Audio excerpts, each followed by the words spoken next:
성도들이 믿음 생활을 하면서 예수님을 계속 바라보아야 합니다. 예수님을 계속 바라보아야 하는 이유는 세 가지 이유 때문이라고 지난 주일에 말씀을 드렸습니다. 첫 번째 이유는 예수님께서 믿음의 창시자가 되시기 때문에 예수님을 바라보아야 한다고 말씀을 드렸습니다. 예수님께서 성도들에게 믿음 생활을 시작할 수 있도록 길을 열어주셨다는 말씀입니다.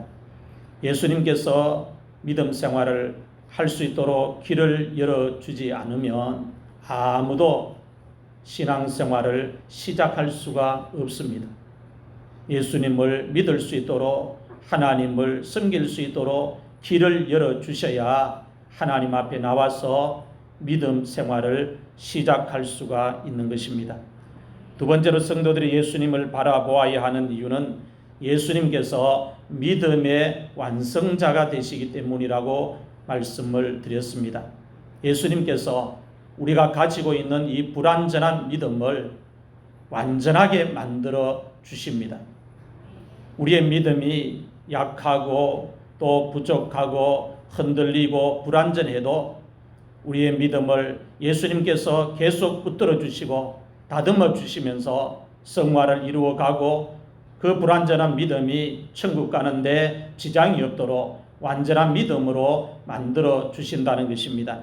세 번째로 예수님을 바라보아야 하는 이유는 예수님께서 십자가를 부끄러워하지 않으시고 참으셨기 때문이라고 했습니다.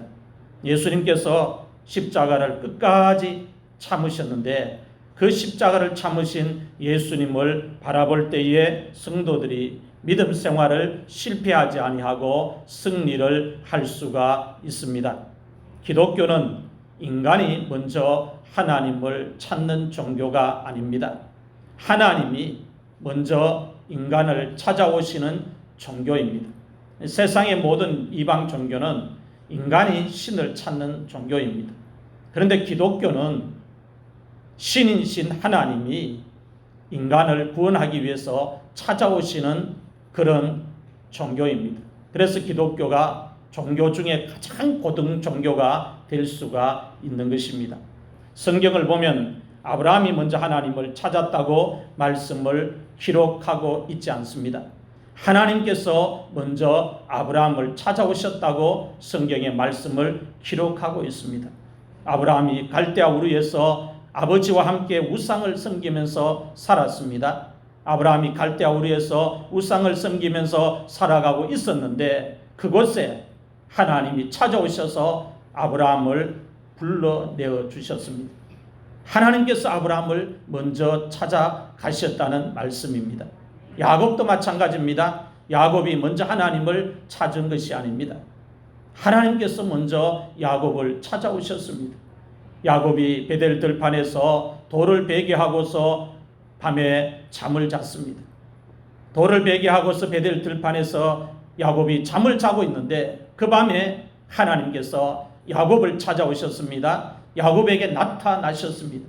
하나님께서 먼저 야곱에게 찾아오신 것입니다. 신약 성경에 넘어오면 바울이 있습니다.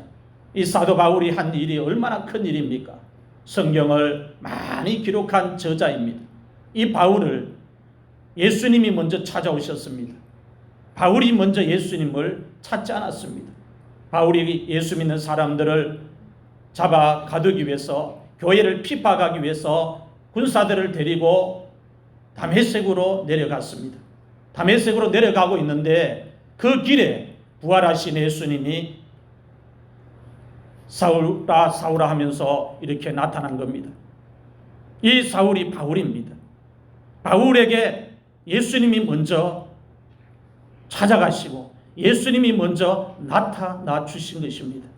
기독교는 인간이 하나님을 먼저 찾을 수 없는 종교입니다. 세상의 종교는 자기들이 섬기는 대상이 다 눈에 보이기 때문에 찾아가면 답이 있습니다. 그런데 기독교는 하나님이, 신이 눈에 안 보이기 때문에 찾을 수 없습니다. 하나님이 인간을 찾아오셔야 만날 수 있는 종교입니다. 그래서 하나님께서 아브라함을 찾아오셨고 야곱을 찾아오셨고 바울을 찾아오셨고 오늘 우리들을 찾아오신 것입니다. 예수님께서 믿음의 길을 열어주시지 않으면 성도들이 믿음 생활을 시작할 수 없습니다. 뿐만 아니라 예수님께서 성도들의 믿음을 지켜주지 아니하시면 성도들의 믿음이 온전하게 될 수가 없습니다. 불가능합니다. 믿음 생활 시작하는 것도 길을 열어주시지 않으면 불가능하고 성도들의 믿음이 온전하게 되는 것도 하나님이 도와주지 아니하시면 불가능한 일입니다. 그래서 성도들이 믿음 생활하면서 믿음의 경주를 끝마치는 시간까지 호흡이 멈추는 순간까지 심장이 멎는 그 순간까지 믿음의 창시자가 되시고 믿음의 완성자가 되시는 예수님을 계속 처음부터 끝까지 바라보면서 믿음 생활을 해야 하는 것입니다. 오늘 본문 말씀은 성도들이 믿음의 경주를 하면서 어떻게 하면 낙심을 이기고 어떻게 하면 피곤을 이길 수 있는지 방법을 가르쳐 주고 있습니다. 믿음의 경주를 하는 가운데 피곤한 일이 있다는 것입니다. 낙심할 일이 있다는 것입니다.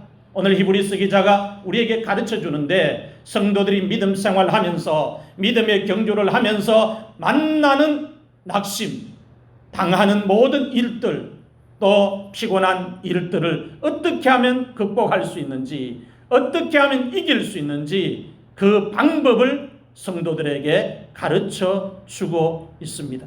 첫 번째 방법입니다. 예수님께서 죄인들이 자기에게 거역한 일을 행한 것을 참으신 것을 생각하면 성도들이 낙심과 피곤을 이길 수 있다고 말씀을 하고 있습니다. 본문 3절 말씀을 같이 읽겠습니다. 시작. 너희가 피곤하여 낙심하지 않기 위하여 죄인들이 이같이 자기에게 거역한 일을 참으신 일을 생각하라. 아멘.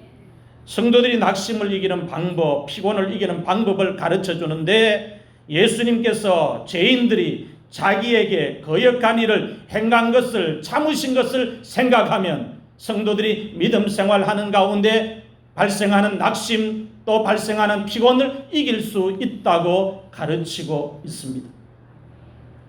이 세상의 방법은 어떻습니까? 약으로 대부분 처방을 합니다. 몸에 병이 생기면 약으로 다 처방을 합니다. 그런데 하나님이 우리에게 주시는 처방은 방법은 뭐냐? 말씀이라는 거예요. 이렇게 해라 하고 말씀을 주시는 것입니다. 그렇게 하기만 하면 어떻게 됩니까? 주님이 하신 말씀 그대로 이루어진다는 것입니다. 기상캐스터가 TV에 나와서 매일 일기예보를 합니다. 일기예보를 하는 것을 들어보면 매일 일기가 날씨가 다르게 이렇게 발표를 합니다. 우리가 생각할 때는 매일 날이 별 차이가 없는데 기상캐스터가 TV에 나와서 일기예보를 하는 것을 보면 매일 날씨가 다 달라요. 매일 발표하는 것이 달라요. 매일 일기예보가 다른 이유가 무엇입니까? 매일 일기예보가 다른 이유는 일기를 변하게 하는 조건들이 바뀌기 때문입니다. 하늘에 떠 있는 구름이 일기를 바꿨습니다. 그 하늘에 떠 있는 구름이 매일 달라요. 양이 다르고 색깔이 다르고 뭉치는 것이 다릅니다. 또 일기를 움직이는 것이 바다의 바람입니다. 매일 바다에서 부는 바람이 다 달라요. 바람의 강도가 다르고 양이 다르고 다 다릅니다. 그래서 매일 날씨가 다르고 일기예보가 다른 것입니다. 똑같은 하늘처럼 보여도 똑같은 바다처럼 보여도 그 하늘을 자세하게 보면 그 하늘에 떠다니는 구름이 다 다릅니다. 구름의 색깔도 다르고 구름의 두께도 다르고 구름의 양도 다르고 구름이 뭉쳐서 움직이는 것 다 달라요. 바다에 가서 부는 바람도 양이 다르고 강도가 다르고 다 다른 겁니다. 그것 때문에 날씨가 다 달라지는 겁니다. 일기예보가 매일 조금씩 다른 것처럼 성도들이 가지고 있는 믿음도, 그리고 성도들이 믿음 생활을 하고 있는 환경도 매일 조금씩 다르다는 것입니다. 성도들이 살아가고 있는 환경에서 부는 바람 똑같으면 얼마나 좋겠습니까? 매일 부는 바람이 달라요. 그리고 일어나는 일도 매일 조금씩 다 다릅니다. 다르기 때문에 성도들이 믿음 생활하면서 시험에 빠지는 날도 있고, 낙심을 하는 날도 있고, 근심을 하는 날도 있고, 풍랑을 만나서 몸과 영혼이 피곤한 날도 있는 것입니다. 매일 영적인 환경이 똑같으면 믿음을 유지할 수 있고, 시험에 들지 않을 수 있고, 항상 기쁘고 즐겁게 살아갈 수 있는데, 일기의 예보가 매일 다르게 보도되는 것처럼 성도들이 믿음 생활하고 있는 그 환경이, 믿음의 상태가, 영적인 환경이 매일 조금씩 다르기 때문에 어떤 날은 승리하고, 어떤 날은 넘어지고, 어떤 날은 마귀를 이기고, 어떤 날은 마귀에게 져서 시험에 들기도 하고, 그렇게 되는 것입니다. 성도들이 살아가고 있는 믿음이 매일 조금씩 다르고, 환경이 매일 조금씩 다르고, 영적인 상태가, 영적인 환경이 매일 조금씩 다르기 때문에 성도들이 믿음 생활하면서 실패하지 아니하고 승리하기 위해서는 어떻게 해야 되느냐? 예수님을 매일 바라봐야 합니다.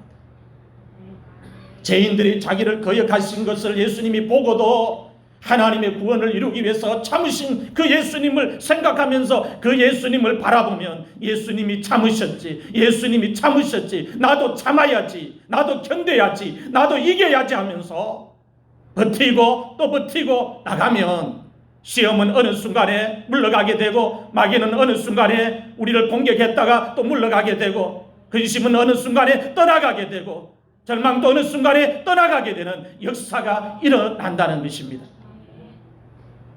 예수님께서 말씀하셨습니다.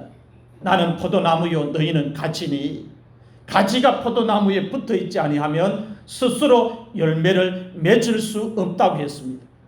그리고 예수님께서 말씀하시기를 너희가 나를 떠나서는 아무것도 할 수 없다 했습니다. 우리가 너무나 잘 아는 말씀 아닙니까? 포도나무와 가지의 비유. 이걸 모르는 사람은 아무도 없습니다. 농부를 하면 더 잘 압니다. 조금 머릿속에 지식을 가진 사람이라면 이걸 더 잘 압니다. 가지의 운명은, 가지의 생명은 포도나무에 붙어 있는 것입니다. 가지 스스로 열매를 맺을 수 없습니다. 그래서 가지의 본문은 포도나무에 계속 붙어 있는 것입니다. 가지가 포도나무에 붙어 있는 것이 바로 포도나무를 가지가 의지하는 것입니다. 여러분, 붙어 있는 것이 중요합니다. 성도들이 믿음 생활하면서 예수님에게 붙어 있는 것이 중요하다는 거예요. 예수님에게 붙어 있으면 어떤 시험이 와도, 어떤 낙심이 와도, 어떤 일이 발생하더라도 잘못되는 일은 없습니다. 가지가 포도나무에 붙어 있으면 열매를 반드시 맺는다 했습니다. 이 열매는 하나님이 주시는 은혜의 열매입니다. 믿음의 열매입니다. 구원의 열매입니다. 성도가 가지입니다. 가지인 성도가 포도나무이신 예수님께 붙어 있기만 하면 절대로 구원을 잃어버리는 일이 없다는 말씀입니다. 절대로 천국을 잃어버리는 일이 없다는 말씀입니다. 가지가 붙어 있지 않을 때 스스로 열매를 맺을 수 없는 같이, 성도가 예수님께 붙어 있지 않을 때 위험한 일이 발생하고 마귀의 공격 대상이 되고 그렇게 되는 것입니다. 가지의 운명은 포도나무에 붙어 있느냐 붙어 있지 않느냐에 달려 있습니다. 성도의 본분과 운명도 똑같습니다. 예수님에게 붙어 있느냐 붙어 있지 않느냐에 따라서 신앙생활의 승패가 결정됩니다. 성도들이 예수님께 붙어 있지 못하도록 마귀가 매일 방해를 하지요. 매일 시험합니다. 우리의 생각을 통해서, 우리 마음속에, 우리의 눈을 통해서, 우리의 귀를 통해서 밤새도록 기도하고 산에서 내려가면 집에서 가족들이 던지는 말 한마디 때문에, 누가 오는 전화 한 통 때문에 밤새도록 기도해서 받은 은혜가 소멸되는 경우도 있습니다. 마귀는 우리가 받은 은혜를 어떻게 하면 쏟아버릴지 그걸 압니다. 마귀가 우리를 넘어지게 하고, 마귀가 우리를 예수님께 붙어있지 못하도록 방해하고 시험하고 그렇게 합니다. 마귀가 공중의 권세를 잡고 삼킬 자를 참고 있습니다. 공격할 자를 찾고 있습니다. 넘어뜨릴 자를 찾고 있습니다. 여러분, 히브리서 12장을 통해서 여러분 머릿속에 한 가지 꼭 명심할 것을, 참는 걸 여러분 배우시기를 바랍니다. 우리가 참지 못해서 실패합니다. 화가 나도 참으십시오. 하고 싶은 말이 있어도 참으십시오. 참으면, 그 참음의 영성을 통해서 하나님이 영광을 받으시고 하나님이 기뻐하십니다. 성화가 무엇입니까? 옛날에 참지 못했는데 참는 사람이 되는 거예요. 옛날에는 성질이 급해서 못 참았는데 믿음 생활하면서 참는 사람이 되는 거예요. 이게 성화입니다. 누굴 보고 참으라고 이야기합니까? 예수님이 참으신 것을 보고 참으라는 거예요. 참음의 대상이 네 자신이 아니라, 네 교양이 아니라, 네 마음속에 가지고 있던 어떤 도덕의 기준, 윤리가 아니라 예수님을 바라보면서 참으라는 거예요. 그 예수님을 바라보면서, 예수님을 생각하면서 참으면 못 참을 일이 없다는 겁니다. 성도들이 믿음 생활하면서 몸이 피곤할 때가 있습니다. 마음이 피곤할 때도 있습니다. 영혼이 피곤할 때도 있습니다. 매일 컨디션이 좋으면 얼마나 좋겠습니까? 매일 몸이 날아가도 될 만큼 가벼우면 얼마나 좋겠습니까? 매일 마음에 은혜의 강이 흐르고 기쁨의 강이 흐르면 얼마나 좋겠습니까? 매일 영혼이 강건해서 펄떡펄떡 뛰면 얼마나 좋겠습니까? 그런데 그렇지 않습니다. 몸이 피곤할 때가 있답니다. 마음이 피곤할 때가 있답니다. 영혼도 피곤할 때가 있다고 이야기합니다. 몸이 피곤하면 어떻게 됩니까? 성도들이 몸이 피곤하면 하나님 앞에 나와서 예배를 드리는 것도 힘들어집니다. 예배 시간에 앉아있는 것도 힘들어집니다. 1시간이 얼마나 긴지 10시간처럼 느껴집니다. 예배가 힘들어집니다. 몸이 피곤하면 그렇게 돼요. 또 마음이 피곤해도 그렇습니다. 영혼이 피곤해도 그렇습니다. 몸도 마음도 영혼도 피곤하면 하나님 앞에 나와서 예배를 드리는 것이 힘들어져요. 기도를 드리는 것이 힘들어집니다. 직분을 감당하는 것이 힘들어지고 봉사를 하는 것이 힘들어집니다. 피곤해서 아무것도 못하는 거예요. 그러면 육적으로 쉬면 되느냐? 주님이 우리에게 가르쳐 준 방법은, 몸이 피곤하고 마음이 피곤하고 영혼이 피곤하면 맨날 며칠고 푹 쉬라, 그러면 개운하게 될 것이다, 이렇게 방법을 가르쳐 주지 않고, 예수님이 대적자들 앞에서 십자가에 매달리면서 참으신 것을 네가 참으면서 그분의 승리를 바라보면서 그분께 붙어있고 그분을 생각하고 그분을 바라보면 이길 수 있다고 이야기합니다. 승리할 수 있다고 이야기합니다. 몸의 피곤을 이길 수 있다고 이야기합니다. 마음의 피곤을 이길 수 있다고 이야기합니다. 영혼의 피곤을 이길 수 있다고 이야기합니다. 오직 여호와를 바라보는 자는 독수리같이 새 힘을 하나님이 주신다 했습니다. 소년이라도 장정이라도 넘어지고 자빠지지만 오직 여호와를 앙망하는 자는 피곤치 않는다 했습니다. 피곤 안 하기 때문에 피곤치 않는 게 아닙니다. 피곤한데 하나님이 영적인 힘을 주시면 버틸 수 있다는 겁니다. 나아갈 수 있다는 거예요.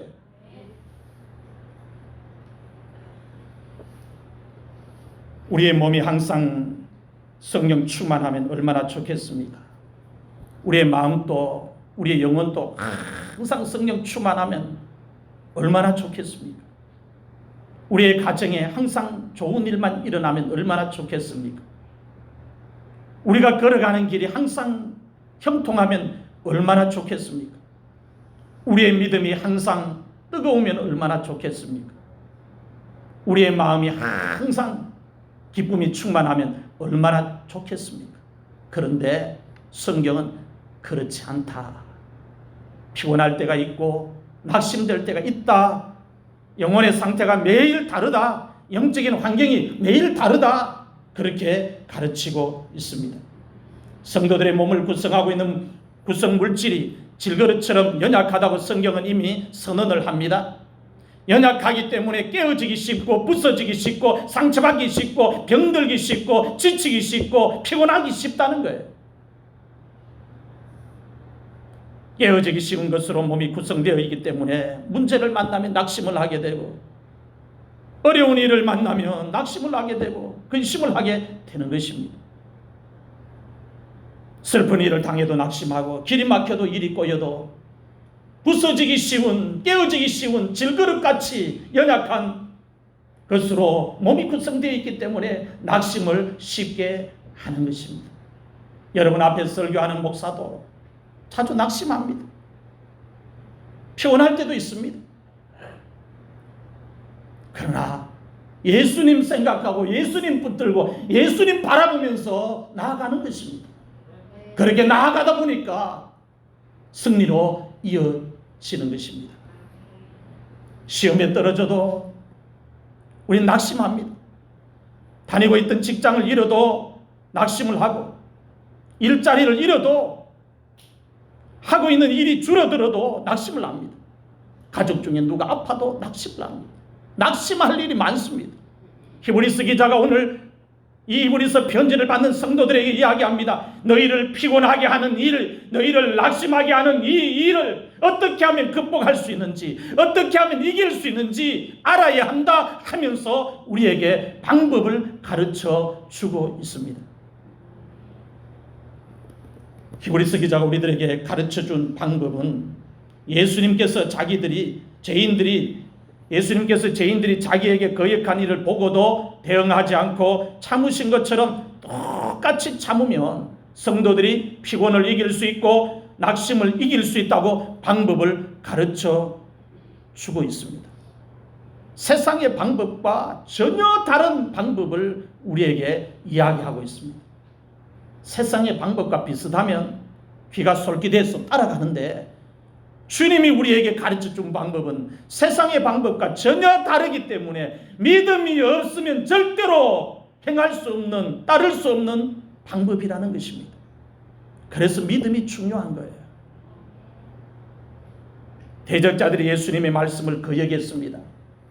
예수님이 각 마을과 각 성을 다니면서 사람들에게 천국 복음을 전파했습니다. 많은 병자들을 고치고 많은 귀신들을 쫓아냈습니다.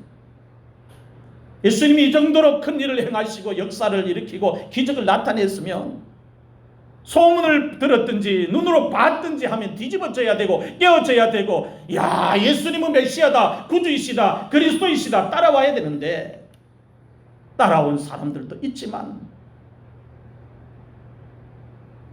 예수님을 대적하는 사람들도 있었다는 겁니다. 그 시대에 종교의 지도자들, 예루살렘 성전 안에 먼저 들어온 사람들이 누구보다도 하나님의 말씀을 더 먼저 알았던 그들이 예수님의 가르침을 따른 게 아니고 예수님이 일으키신 기적을 보고 믿은 게 아니고 예수님이 행한 일을 대적한 겁니다. 예수님을 붙잡아서 채찍질하고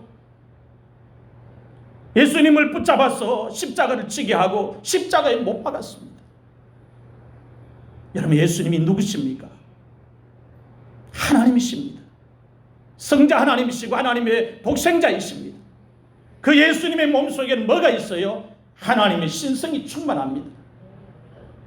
예수님을 대적하고 거역한 일을 한 사람들을 1초만 해도 다 제거할 수 있는 능력을 가진 분입니다.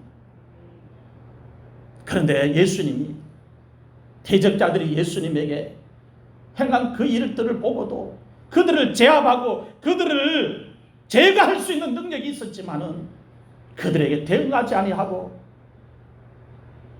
하나님이 세워놓은 계획을 이루고 성취하기 위해서 참으신 거예요.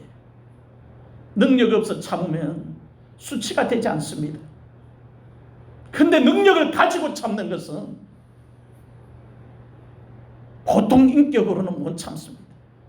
보통 성품을 가지고는 못 참습니다. 그래서 예수님이 나는 마음이 온유하고 겸손하다고 하신 말씀이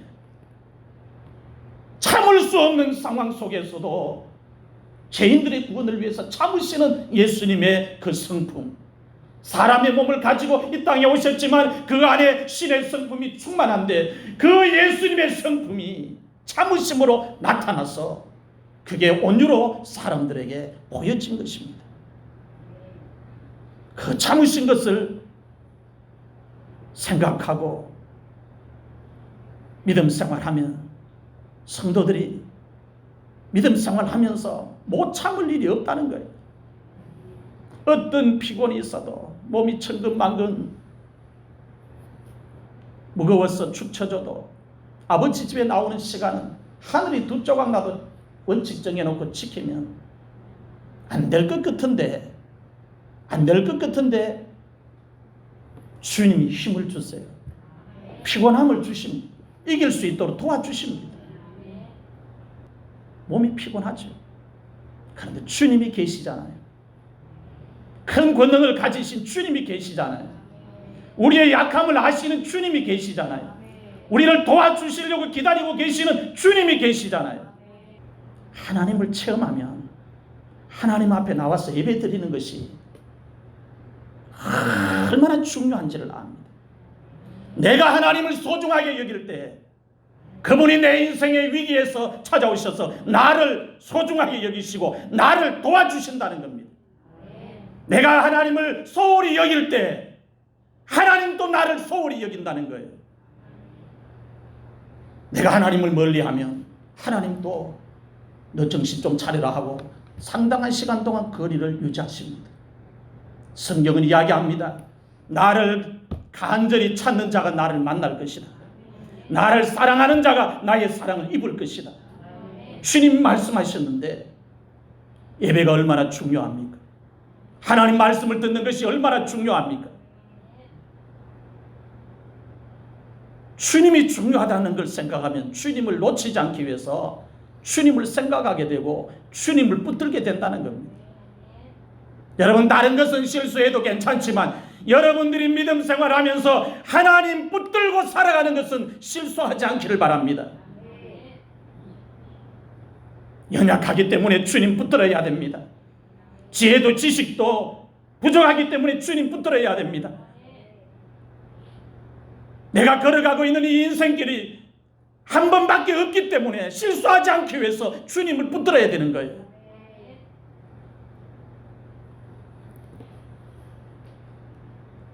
예수님께서 대적자들에게 대응을 하지 않고 참으신 이유는 한 가지밖에 없습니다. 그 이유는 그를 믿는 자마다, 예수님을 믿는 자마다 멸망하지 않고 영생을 얻도록, 구원을 얻도록 하기 위해서입니다. 하나님의 구원 계획을 성취하기 위해서 권능을 가지고 능력을 가지고 계신 예수님이 대적자들 앞에서 참으신 거예요. 멸시천대를 받으시고 온갖 수모를 다 겪으시면서 참으신 거예요. 오늘 히브리서 기자가 예수님이 대적자들 앞에서 참으신 것을 생각하면서 참아라. 참으면 승리한다는 거예요. 참으면 승리한다는 겁니다. 성도들이 믿음 생활을 하면서 생기는 영적인 피곤, 낙심은 다른 방법으로는 해결할 수 없습니다. 히브리서 기자가 우리들에게 가르쳐준 이 방법밖에 없습니다. 피곤한 일이 생길 때마다, 낙심되는 일이 생길 때마다 다른 방법으로 해결하려고 하지 말고 예수님이 왜 십자가를 지셨는지, 예수님이 십자가를 지시면서 대적자들 앞에서 어떻게 참으셨는지, 나의 구원을 위해서 어떻게 참으셨는지 그것만 생각해라는 겁니다. 그 생각에 집중하면 우리의 영혼이 솟게 되는 은혜가 있답니다.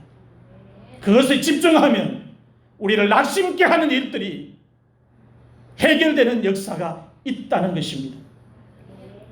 고린도후서 4장 16절에서 18절 말씀을 같이 읽겠습니다. 그러므로 우리가 낙심하지 아니하노니 우리의 겉사람은 낡아지나 우리의 속사람은 날로 새로워지도다. 우리가 잠시 받는 환난에 경한 것이 지극히 크고 영원한 영광에 중한 것을 우리에게 이루게 함이니 우리가 주목하는 것은 보이는 것이 아니요 보이지 않는 것이니 보이는 것은 잠깐이요 보이지 않는 것은 영원함이라. 아멘. 성도들이 믿음 생활을 하면서 계속 주목을 해야 하는 것이 무엇인지를 이야기하고 있습니다. 성도들이 믿음 생활하면서 계속 주목을 해야 하는 것이 눈에 보이는 것이 아니고 눈에 보이지 않는 것이라고 이야기하고 있습니다. 예수님이 눈에 안 보입니다. 하나님이 눈에 안 보입니다. 천국이 눈에 안 보입니다. 부활이 눈에 안 보입니다. 이 눈에 안 보인다고 해서 세상 사람들은 무시하고 살지만 그리스도인들은 눈에 안 보이는 것이 더 확실하다는 거예요. 그 확실한 것을 주목해라는 것입니다. 보이는 것을 주목하면 성도들이 믿음 생활을 실패합니다. 보이는 것을 쫓아가도 믿음 생활을 실패합니다. 보이지 않는 것이 있다고 성경의 말씀을 기록해 놓았으면 그 보이지 않는 것을 성도들이 주목할 때에 믿음 생활을 실패하지 않고 승리할 수가 있다는 것입니다. 답답한 일을 만나도 에워싸임을 당해도 보이지 않는 것을 주목하면 낙심을 이길 수 있습니다. 몸이 늙고 쇠약해져도 보이지 않는 것을 주목하면 몸이 약해지는 것이 느껴집니다. 느껴질 때 얼마나 낙심이 됩니까? 그러나 보이지 않는 것을 주목하면 그 낙심을 이길 수 있습니다. 여러분 50, 60이 때문에 가면 몸의 근육이 빠져가는 속도가 20대, 30대보다 4, 5배 더 빨라요. 그래서 20대, 30대는 1시간 운동해도 되는데 똑같은 근육을 유지하려면 50대, 60대, 70대 가면 5시간, 6시간을 몸을 움직여야 근육량이 유지가 되는 거예요. 그만큼 몸이 쇠약해지고 무너지는 속도가 빠르다는 겁니다. 그런데 낙심이 되지 않겠습니까? 요즘 아내하고 제가 이야기하는 게 뭔지 아세요? 옛날에는 연세 드신 분들이 국민체조 하듯이 이렇게 했다가 내렸다가 팔 들었다 하는 거 저것도 운동이가 이렇게 생각했는데 지금은 그런 생각을 못 하겠더라고요. 그것도 힘들 때가 있더라고요. 운동 안 하다가 다리 끄덕끄덕 거리니까 숨이 차요. 몸이 점점 쇠약해져 가고 있다는 증거 아니겠습니까? 쇠약해져 가고 있다는 게 뭐예요?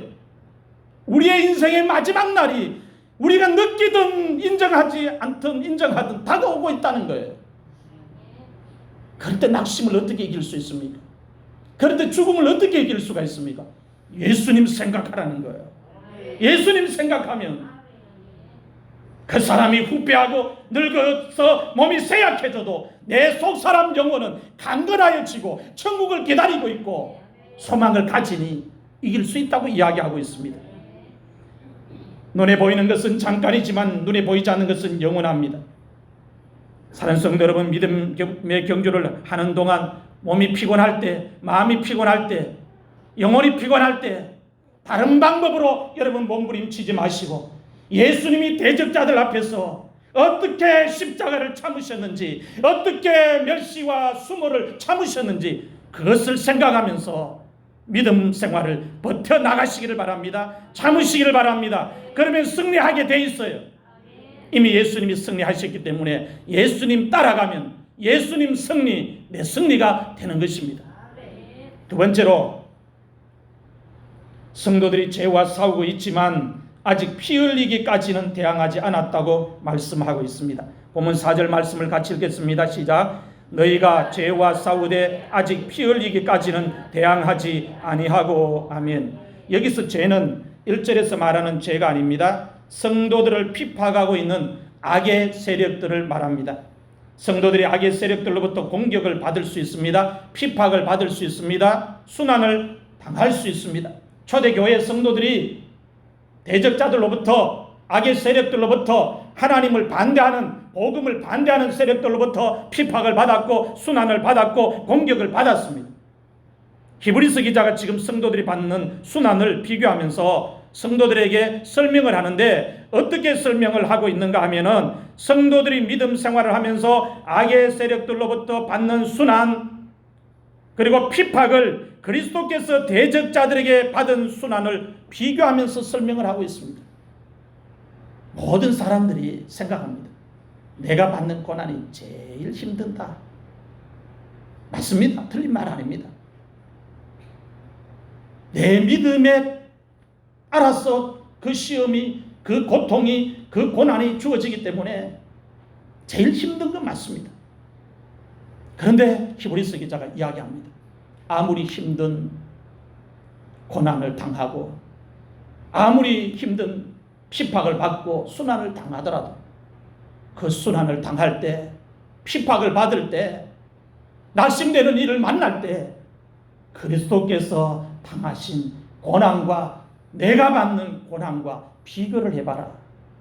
비교를 하면 어떤 결론이 주어집니까? 내가 당하는 이 고난은 그리스도께서 받은 고난에 비하면 턱없이 약하고 부족하다는 겁니다. 그리스도께서 당하신 고난이 훨씬 더 크다는 거예요. 그걸 깨닫게 된다는 겁니다. 그 깨닫게 되면 어떤 비밀이 풀리느냐?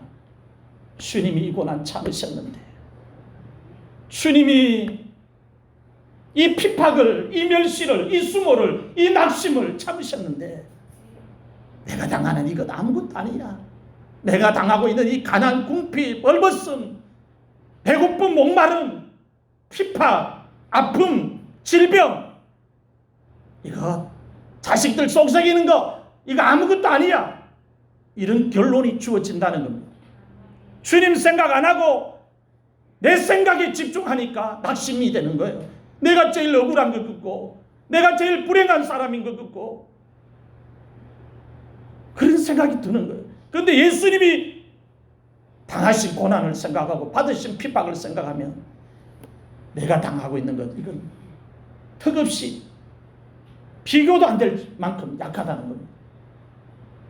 그러면 자연적으로 예수님 생각하면서 환난 이기게 되고 순환 이기게 되고 승리할 수가 있다는 것입니다.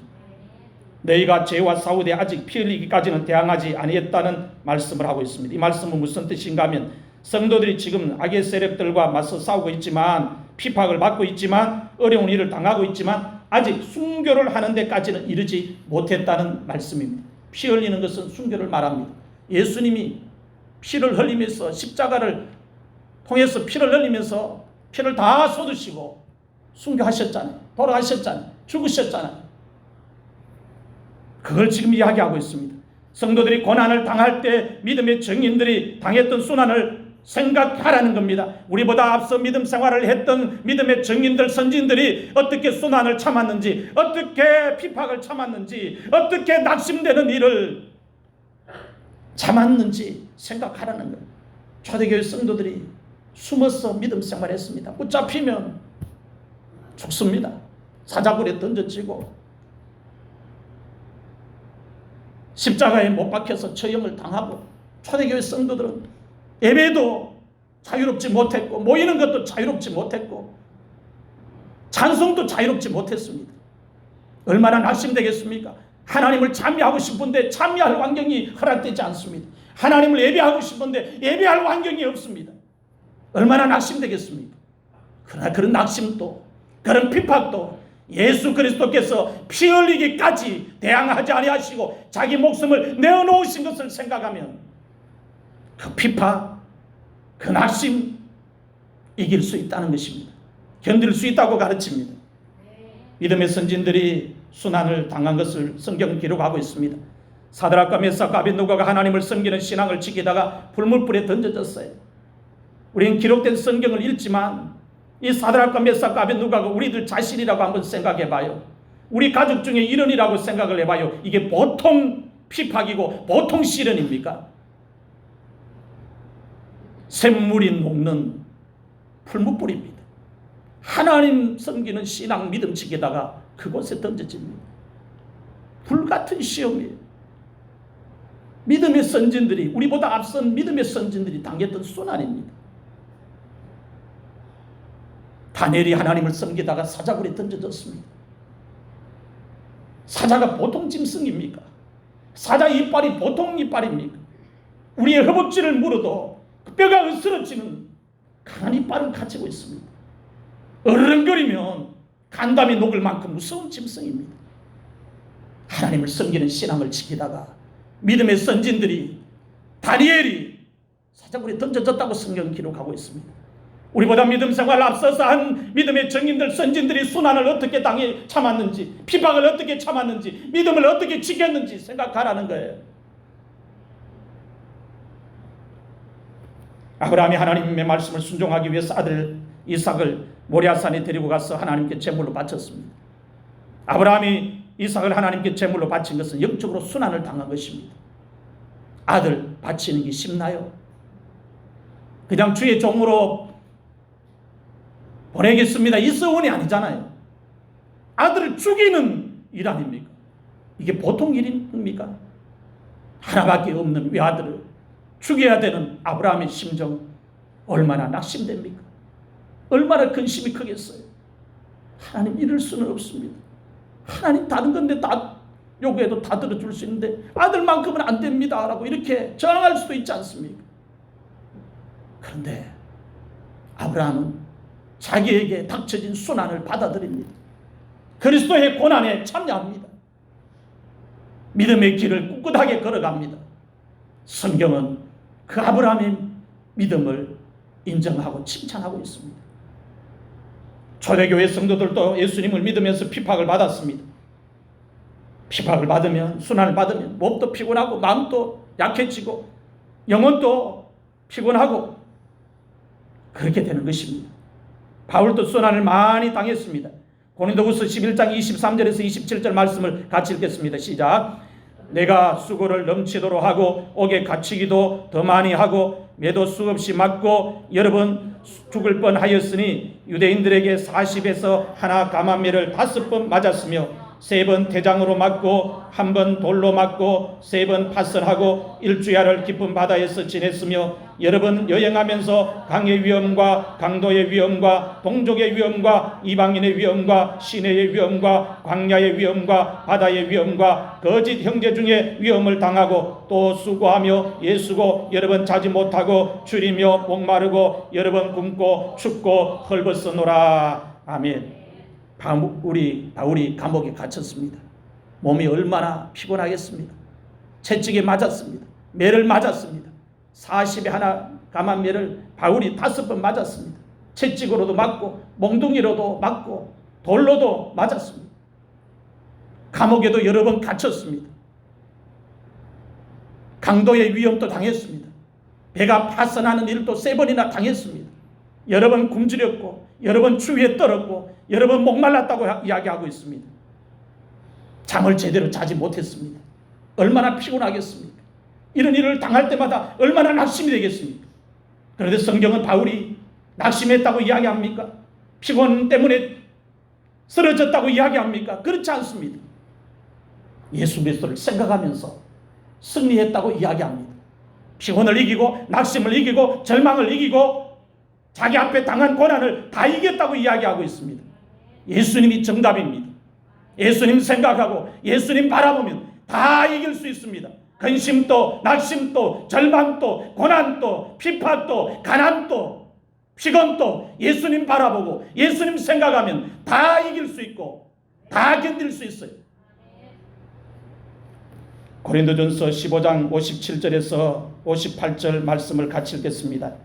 시작. 우리 주 예수 그리스도로 말미암아 우리에게 승리를 주시는 하나님께 감사하노니 그러므로 내 사랑하는 형제들아 견실하며 흔들리지 말고 항상 주의 일에 더욱 힘쓰는 자들이 되라. 이는 너희 수고가 주 안에서 헛되지 않은 줄 알미라. 아멘. 우리 주 예수 그리스도로 말미암아 우리에게 승리를 주신다고 이야기합니다. 예수 그리스도가 우리의 믿음의 경주의 승리의 정답이십니다. 열쇠에 예수님만 붙들고 예수님만 바라보면 승리할 수가 있습니다. 그래서 형제들아, 흔들리지 말아라, 경고해라, 그렇게 이야기하고 있습니다. 그렇게 경고하고 흔들리지 않고 열심히 믿음 생활하면 너희 수고가 헛되지 않는다. 여기서 헛되지 않는다는 말은 하나님의 나라에 가서 절대로 잊혀진 바 되지 않는다, 그런 말씀입니다. 야고보서 1장 2절에서 4절 말씀을 같이 읽겠습니다. 시작. 내 형제들아, 너희가 여러 가지 시험을 당하거든 온전히 기쁘게 여기라. 이는 너희 믿음의 시련이 인내를 만들어내는 줄 너희가 알미라. 인내를 온전히 이루라. 이는 너희로 온전하고 구비하여 조금도 부족함이 없게 하려 함이라. 아멘. 시험, 낙심, 근심, 순환, 고난, 고통, 이 모든 것은 영적으로 우리의 믿음을 온전하게 만드는 데 필요한 재료입니다. 그래서 이와 같은 것들로 통하여 하나님이, 예수님이 우리의 믿음을 온전하게 만들어 주시니까 불평하지 말고 낙심하지 말고 인내를 온전히 이루라 가르치고 있습니다. 야고보서 1장 12절 말씀 같이 읽겠습니다. 시작. 시험을 참는 자는 복이 있나니 이는 시련을 견디어낸 자가 주께서 자기를 사랑하는 자들에게 약속하신 생명의 면류관을 얻을 것이기 때문이라. 아멘. 어떤 시험도 참으라는 거예요. 참는 사람에게 복이 있다고 이야기합니다. 참는 사람에게는 생명의 면류관이 준비되어 있다고 이야기를 하고 있습니다. 야고보서 5장 10절에서 11절 말씀 같이 읽겠습니다. 시작. 형제들아, 주의 이름으로 말한 선지자들을 고난과 오래 참음의 본으로 삼으라. 보라, 인내하는 자를 우리가 복되다 하나니 너희가 욥의 인내를 들었고 주께서 주신 결말을 보았거니와 주는 가장 자비하시고 긍휼히 여기시는 이시니라. 아멘. 야고보가 성도들에게 선지자들이 받은 고난을, 선지자들이 오래 참음을, 믿음의 선진자들이 참았던 그 참음을 본을 삼고 너도 믿음 생활하면서 낙심되고 어려운 일 당하고 피곤한 일 생기고 뒤로 물러나고 싶을 때 참으라는 거예요. 참으면 승리한다는 겁니다. 참으면 신앙의 결말이 좋아진다고 이야기합니다. 참으면 하나님 앞에 영광 돌릴 수 있다고 이야기합니다. 참으면 주는 가장 자비하시고 가장 긍휼히 여기시는 분이기 때문에 가만히 계시지 않는다고 이야기합니다. 사랑하는 성도 여러분, 믿음 생활하면서 오늘 여러분들의 몸이 피곤할 때마다, 낙심되는 일이 생길 때마다 좌절하지 마시고 울적해하지 마시고 잘 참으시기를 바랍니다. 인내하시기를 바랍니다. 예수님께서 자기를 십자가에 못 박은 대적자들 앞에서 참으신 것처럼 이를 악물고 주여 주여 하면서 참으시기를 바랍니다. 이 풍랑 있는 하에서 소원의 항구로 더 빨리 주님이 인도해 주실 줄 믿고 기다립니다 하면서 참으시기를 바랍니다. 참으면 승리합니다. 참으면 하나님 앞에서 영광 돌릴 수가 있습니다. 참으면 예수님이 준비해 놓으신 천국을 여러분이 차지할 수가 있습니다. 참으면 예수님이 이루어 놓으신 구원을 여러분들이 잃어버리지 않고 지킬 수가 있습니다. 오늘 여러분들 모두 믿음 생활하면서 예수님께서 대적자들 앞에서 끝까지 참으신 것처럼 여러분들도 믿음 생활하면서 모든 환경에서 끝까지 참음으로 인하여 믿음의 경주를 승리할 수 있기를 주의 이름으로 축원합니다.